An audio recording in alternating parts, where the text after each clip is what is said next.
ఈ ప్రభుత్వం వచ్చిన తర్వాత రైతుకు న్యాయం చేయాల్సింది పోయి ప్రతి రైతును హింసించే దగ్గర వరకు వెళ్తున్నారు. ఈ రోజు ఈ పంచాయతీకి మన జనసేనకు సంబంధించిన వ్యక్తే ఇక్కడ దీనికి నాయకుడిగా ఉంటున్నాడు. ఈ రోజు ఆయన వర్గం చేస్తున్న దాడుల్లో వైఎస్ఆర్సీపీకి చెందిన ఎంతమంది అన్యాయం అయిపోతున్నారో ఇక్కడికి వచ్చి కనుక్కుంటే పవన్ కళ్యాణ్ గారికి తెలుస్తుంది. ఆయన చేస్తున్న అక్రమాలు, భూదోపిడీలు, ఈ రోజు చేస్తున్న చెట్లు నరకడం అంటే ప్రజల్ని ఏ విధంగా కావాలంటే ఆ విధంగా నాశనం చేసి వాళ్ళు పైశాచిక ఆనందం పొందుతున్నారు.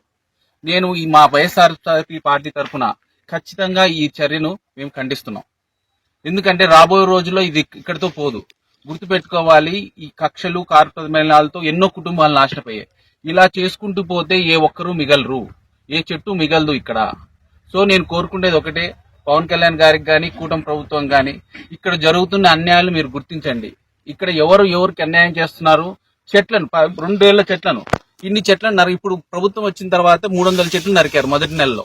తర్వాత మళ్ళీ ఒకసారి 80 చెట్లు నరికారు.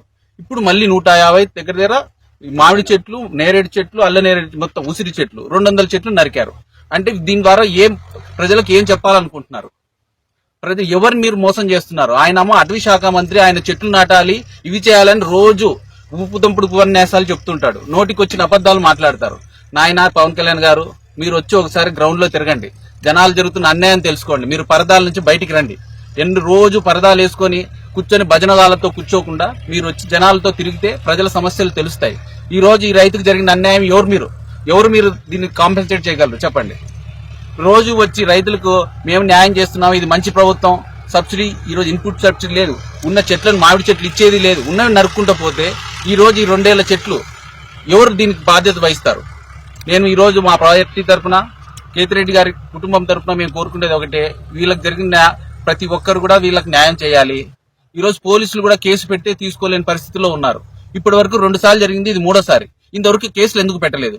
మేము ప్రూఫ్స్ తో చూపిస్తున్న చెట్లు నరికితే మేము నరుకుంటారా? ఎవడన్నా ఏ రైతన్నా నీళ్లు పెట్టి పెంచి పోషించిన చెట్టుని ఏ రైతన్నా నరుకుంటాడా? వాడు రైతు అవుతాడా?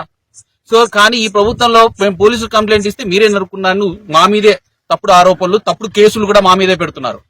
సో మేము అందరినీ కోరుకునేది ఒకటే, ఈ రోజు ఈ జరుగుతున్న ప్రతి దానికి మూల్యం చెల్లించుకోవాల్సిన పరిస్థితి మళ్ళీ వస్తుంది.